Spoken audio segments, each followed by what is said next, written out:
Well, what's interesting to me about at least what I know of the idea behind split decision is that it seems like whenever you're left on your own to develop your own ideas, there's always like this recurring theme of identity there. Like split decision, it's about a girl, sort of like a sliding doors kind of thing, with a girl going to high school and sort of like two versions of what could happen to her. Right, yeah, definitely. I mean, I think, you know, that came out of this kind of, I'd had this like bad breakup and you know, at the time, you know, someone kind of said, you know, if it's meant to be, it'll be, and I don't know, I just found it like to be such an unaccountable thing to say, because I was like, sure, actions don't matter, like if we're meant to work out, we will, and I was like, what?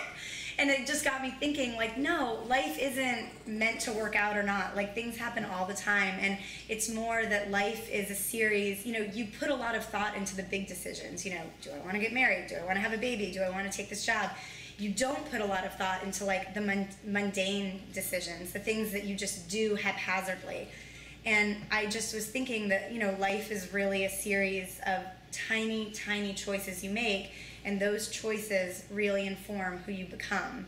You know, in the TV version of Split Decision, which it obviously was a TV show, I think, you know, there would have been a longing to know that at the end, she's the same person either way. And my vision was like, absolutely you're not the same person either way.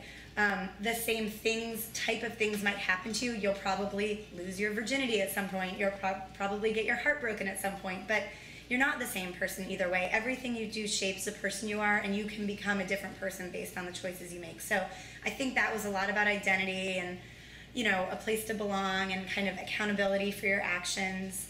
And then with Life Unexpected, I mean, obviously the same thing, you know, all of it, you know, probably a lot of it having to do with the fact that I'm adopted, and, you know, that can lead to a little bit of an identity crisis at times.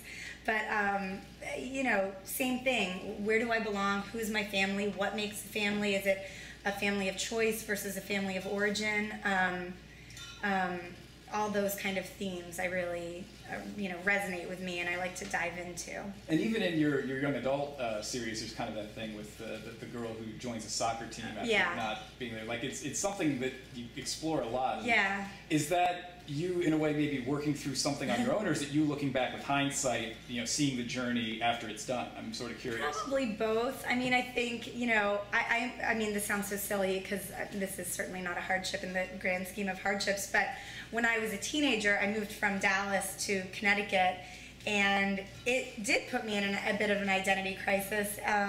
It was weird. It was hard. It's weird to have, you know, ostensibly built your life one way and then have it wiped clean, and you suddenly feel like you're starting over in a whole new way.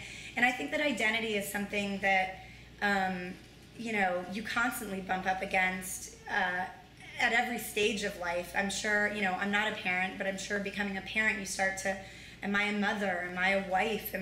What about what I'm independently of these other people? Or, you know, I've found it going from running Life Unexpected to being back in a room, you know. I'm used to being the, like, young one in the room, the, like, hey, whatever, like, I'm young, I'm the youngest one here, like, not too much responsibility on me. And now I come in and I'm one of the upper level people, and, you know, I still like to think I'm young, but I don't think I'm quite as young as I think I am. And it's weird, you know, it is an identity crisis of, like, I don't feel like a grown-up, I still feel like the young one, and how should I be and what's my role? So I think it's something that I continue to struggle with, and I think everybody does, you know. Everything is kind of you're coming of age all the time because your age is constantly changing. So I think that it's just a theme that resonates with me, and I probably spend way too much time thinking about.